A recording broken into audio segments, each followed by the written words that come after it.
Le président du Faso reçoit la majorité et l'opposition demain mardi 23 septembre autour des questions brûlantes de l'actualité que sont le Sénat et l'article 37 de la Constitution. Dans ce journal, la réaction de quelques politiques. Le personnel féminin des forces armées nationales aura bientôt son espace de repos. Des infrastructures sont en construction grâce à l'ambassade du Royaume du Danemark au Burkina Faso. Visite de chantier dans ce journal. Et puis la Sierra Leone, plutôt satisfaite des résultats de la mesure de confinement imposée dans le pays pour tenter de contenir la progression du virus Ebola. Il n'en demeure pas moins que les avis sont partagés sur cette initiative. Ce sont les titres de cette édition de l'actualité. Bienvenue à tous et merci à vous de suivre le 20h de la télévision du Burkina. C'est un événement politique très attendu. Demain, le président du Faso reçoit au palais de Kosiam tour à tour les représentants de la majorité et de l'opposition. Deux camps qui se sont confrontés dans la presse, dans la rue et dans les stades sur les questions majeures comme le Sénat et le projet de modification de l'article 37 de la Constitution. Dans quel état d'esprit les politiques vont-ils à ce rendez-vous du dialogue initié par le président Compaoré, suivant la réaction de quelques leaders au micro de Maxime Zongo? De mon point de vue, c'est tout à fait normal que d'abord, dans un premier temps, que le chef de l'État rencontre les présidents des partis politiques pour les écouter, pour avoir aussi leur avis. Qu'est-ce que nous devons faire? Et c'est à l'issue de cette rencontre que certainement un nouveau plan sera dessiné pour l'avenir du Burkina Faso. De mon point de vue, ce que le chef de l'État est en train de faire actuellement démontre une fois de plus que c'est un grand démocrate. L'opposition politique, vous vous rappelez bien, dans tout son discours, a été constante pour dire qu'elle n'a jamais refusé un dialogue qui serait bien sûr le fruit d'un compromis utile pour que les Burkinabés et ce pays-là puissent aller de l'avant dans l'ancrage de la démocratie, dans le développement et bien sûr dans le ciment de la paix, de la cohésion et de l'unité nationale. Je pense que sur ces aspects, personne ne peut bien sûr refuser de répondre à cet appel. Maintenant, quelles sont nos attentes? Je crois que l'opposition politique également est suffisamment claire et limpide dans sa démarche qui correspond aux aspirations du peuple burkinabé. À savoir que fondamentalement, nous souhaitons une transition démocratique apaisée pour 2015. La DFRDA ira à cette rencontre avec un bon état d'esprit. Un état d'esprit disposé au dialogue, à la discussion. Un état d'esprit aussi favorable aux concessions, parce que lorsque vous devez dialoguer, ça voudrait dire que vous êtes prêt à faire des concessions. Et nous souhaitons que les différents acteurs politiques soient dans cet état d'esprit. Cet état d'esprit nous permettra de trouver une solution pour notre pays, que nous puissions faire gagner le Burkina Faso. Et cela n'est possible que si chacun accepte de faire un pas vers l'autre. Et nous pensons que cette rencontre devra être un départ pour un dialogue fécond. Les députés du groupe parlementaire ADF-RDA ont fait de la sensibilisation contre la maladie à virus Ebola leur préoccupation au cours de leur deuxième journée de réflexion de l'année 2014. À Kokologo, les élus nationaux et locaux ont invité à une mobilisation réelle contre cette maladie non encore déclarée au Burkina Faso mais redoutée par tous. Sylvain Vebamba.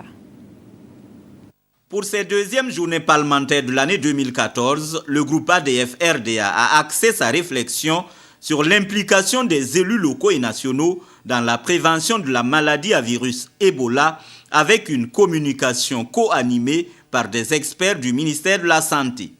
La maladie à virus Ebola, ce n'est pas une affaire seulement des agents de santé ni du ministère de la Santé.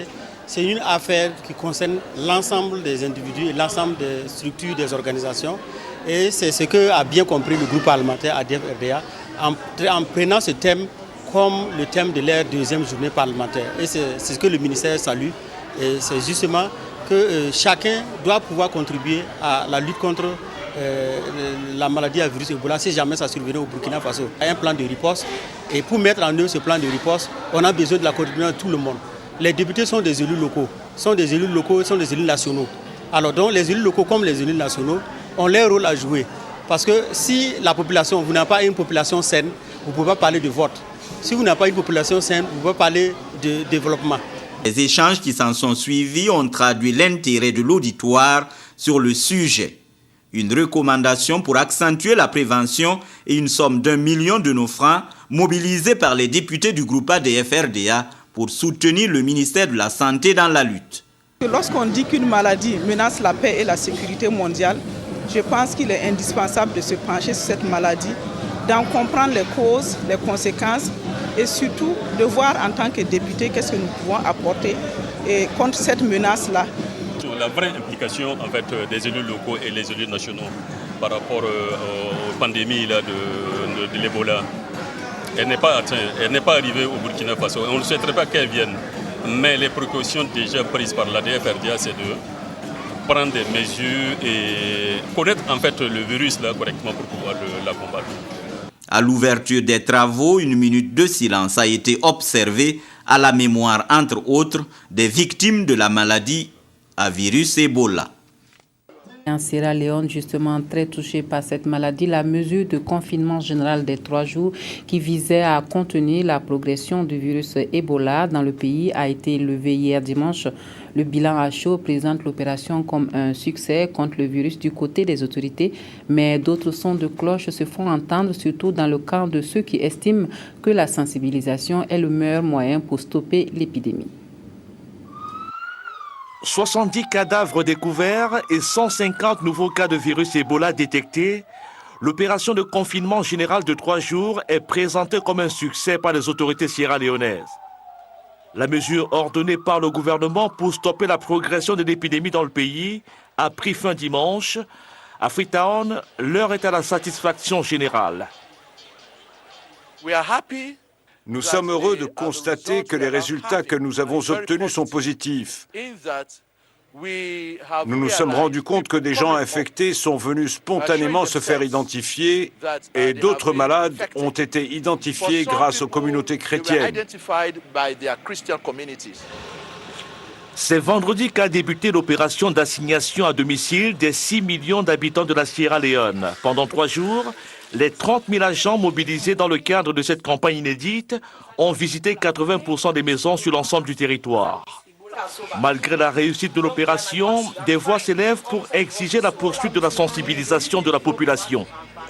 Nous devons continuer de dire aux gens qu'Ebola est réel, Ebola tue, et qu'ils doivent par conséquent appliquer toutes les mesures protectrices édictées par le ministère de la Santé. Le déni est à l'origine de la progression d'Ebola en Sierra Leone. La Sierra Leone est l'un des pays les plus durement affectés par Ebola qui sévit actuellement en Afrique de l'Ouest. L'on dénombre aujourd'hui dans le pays au moins 560 morts, soit un peu plus du quart de l'ensemble des victimes enregistrées depuis le déclenchement de l'épidémie dans la sous-région. Au Burkina Faso, l'on a célébré hier 21 septembre la Journée internationale de la paix. Cette journée, instituée à la suite de la Déclaration des Nations Unies sur les droits des peuples, a, pour sa 30e célébration, mis le droit des peuples à la paix au goût du jour à travers hommage à des personnes disparues et distinction pour le titre d'ambassadeur international pour la paix. Adama Koulibaly nous relate cette journée. Une cérémonie d'hommage à des personnes disparues, notamment les victimes du crash d'Air Algérie en juillet dernier, c'est une première au Burkina Faso dans le cadre de la célébration de la Journée internationale de la paix.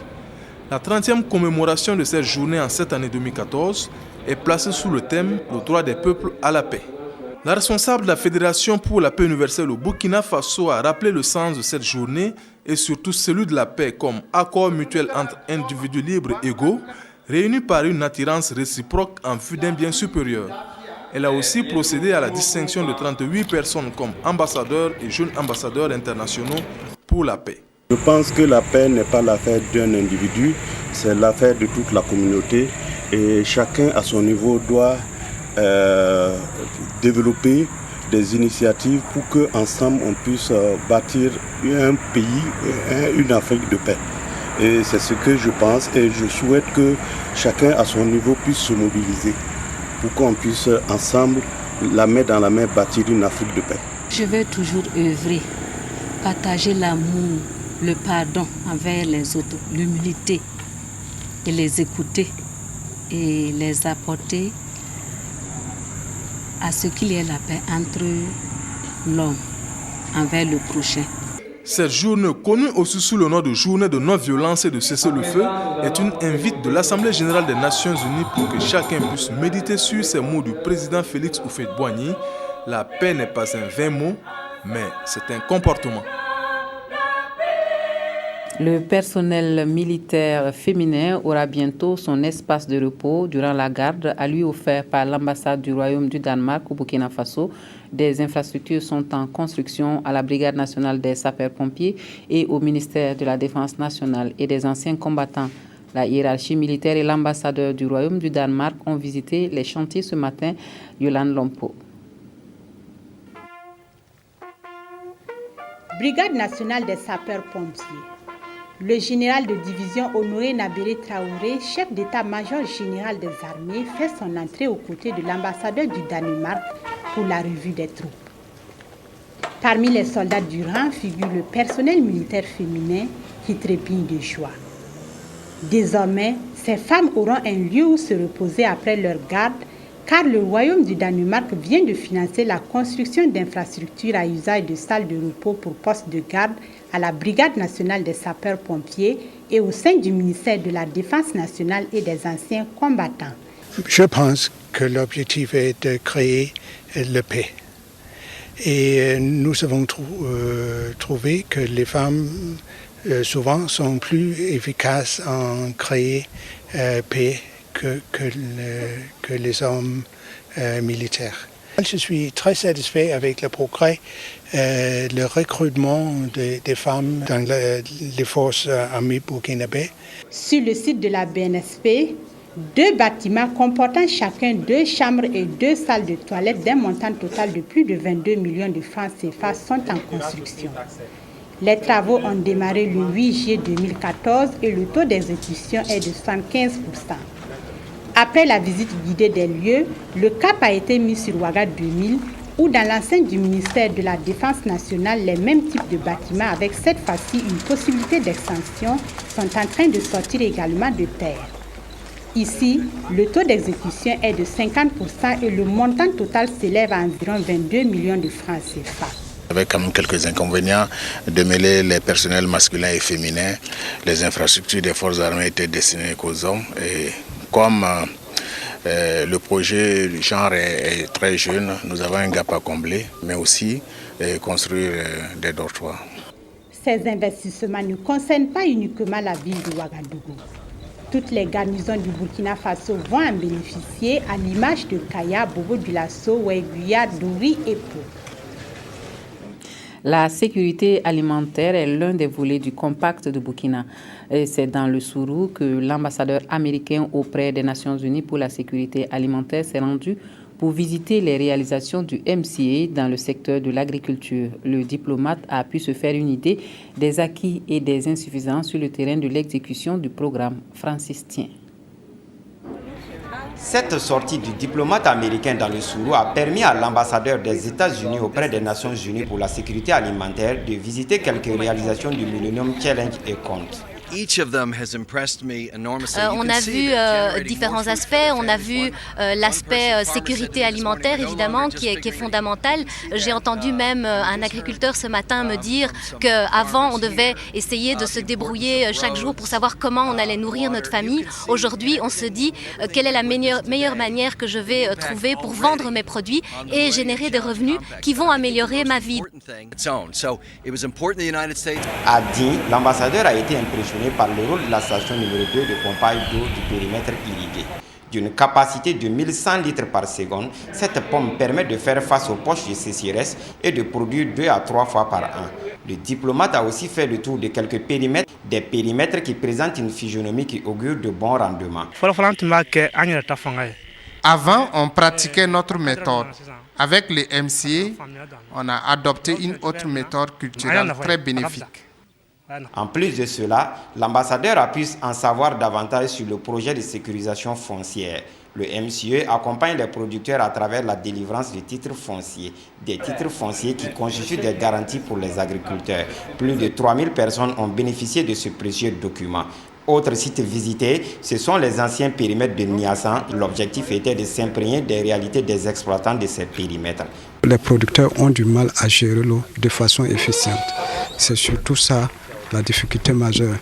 Les différentes avancées dans le secteur agricole au Sourou sont dues aux innovations du projet de développement de l'agriculture d'un coût de près de 40 milliards de francs CFA. Les grandes innovations concernent surtout l'aménagement des 2240 hectares. Une autre innovation aussi concerne l'organisation des producteurs. Pour pérenniser les acquis du MCE, le diplomate américain a invité les bénéficiaires à prendre soin des différents investissements. Au Centre-Sud, on compte fermement sur le projet de renforcement des capacités des organisations pastorales pour améliorer la productivité. Le projet prend également en compte la participation citoyenne et la gestion des espaces de production des groupes de pasteurs au Burkina Faso. La plateforme d'action à la sécurisation des ménages pastoraux a donné le coup d'envoi du projet à Manga le 19 septembre dernier. Oswald Gaëtan Segeda. Pour contribuer au développement de l'élevage qui occupe 26% des exportations en valeur au Burkina, la plateforme d'action à la sécurisation des ménages pastoraux PASMEP passe par l'amélioration de la situation organisationnelle et socio-économique des pasteurs.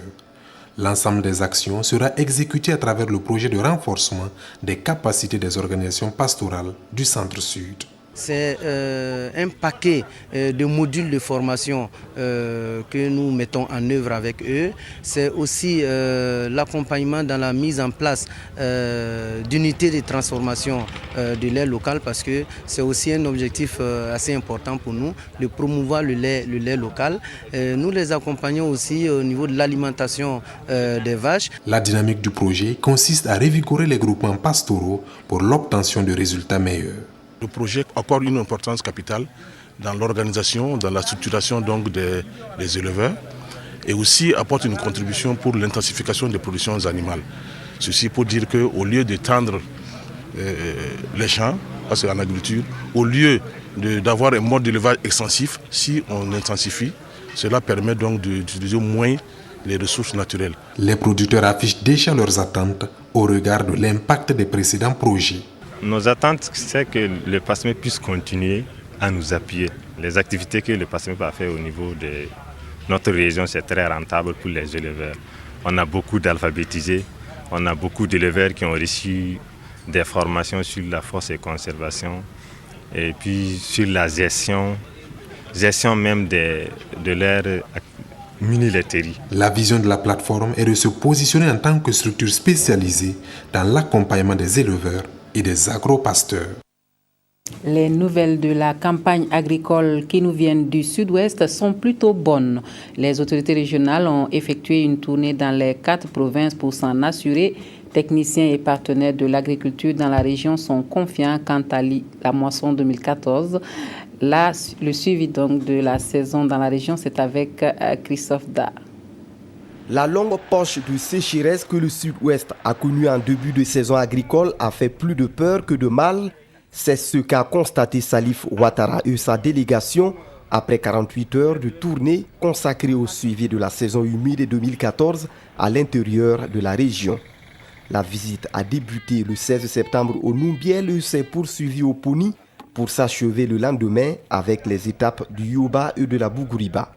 La délégation a parcouru 8 champs de différentes spéculations et échangé avec les producteurs pour en arriver à cette conclusion.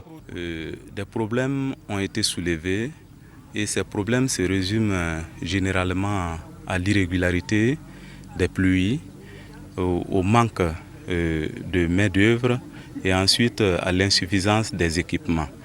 Et malgré ces difficultés, nous avons constaté également que nos producteurs se sont mis à l'œuvre. En tout cas, les champs qui nous ont été présentés sont très beaux. C'est des champs qui sont prometteurs. Et ce, malgré un léger retard en termes de réalisation.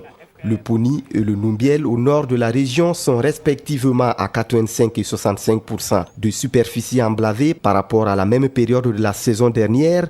contre 100% pour le Yoba et 97% pour la Bougouriba au sud de la région.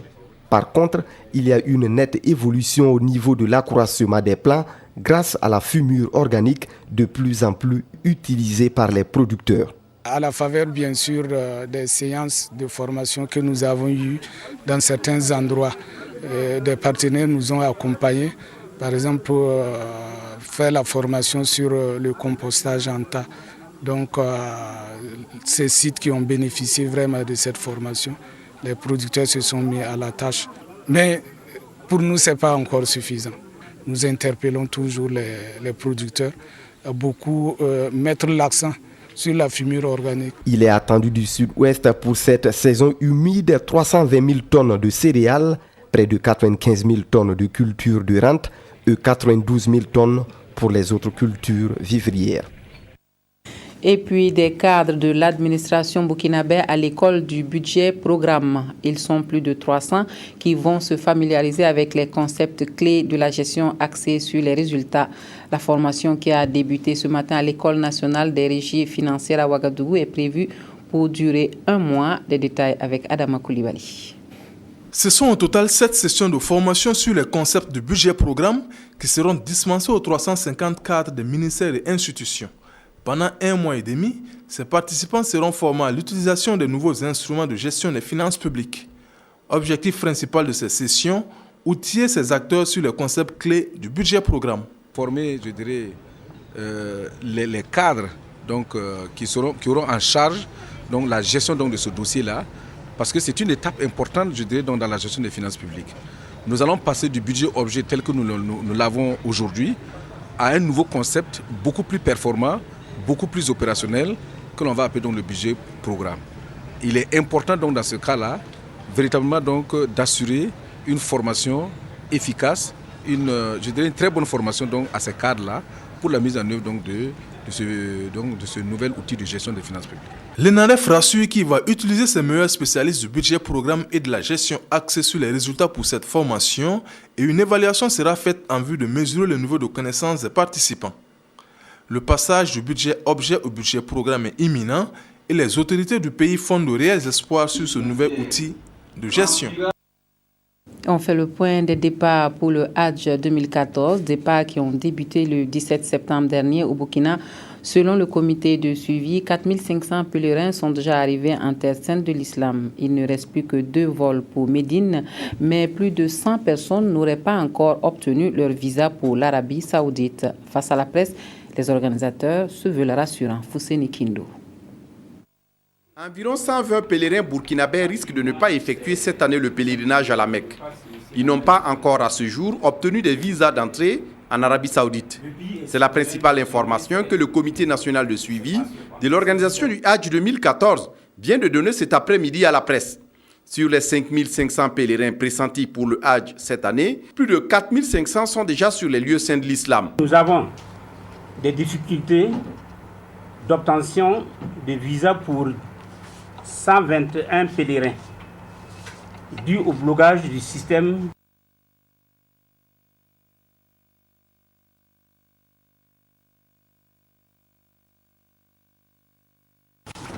du Royaume d'Arabie Saoudite. Une solution serait trouvée. Le comité de suivi espère sur un signe des autorités burkinabées et saoudiennes pour résoudre le problème. Vendredi passé, que ce soit le gouvernement d'ici, les autorités saoudiennes, les 2 ambassadeurs sont à cheval sur la résolution de ce problème-là. Et comme je l'ai dit, nous avons bon espoir qu'une solution va être trouvée. Mais on ne peut pas vous dire quand. En rappel, environ 5500 pèlerins devraient prendre le départ du Burkina Faso pour les lieux saints de l'islam cette année. Ils doivent y accomplir le 5e pilier de l'islam. Il est donc urgent de rassurer les intéressés et leurs proches. Et pour le mot de culture de ce journal, je vous invite à découvrir la nouvelle œuvre discographique de l'artiste musicien Don Sharp.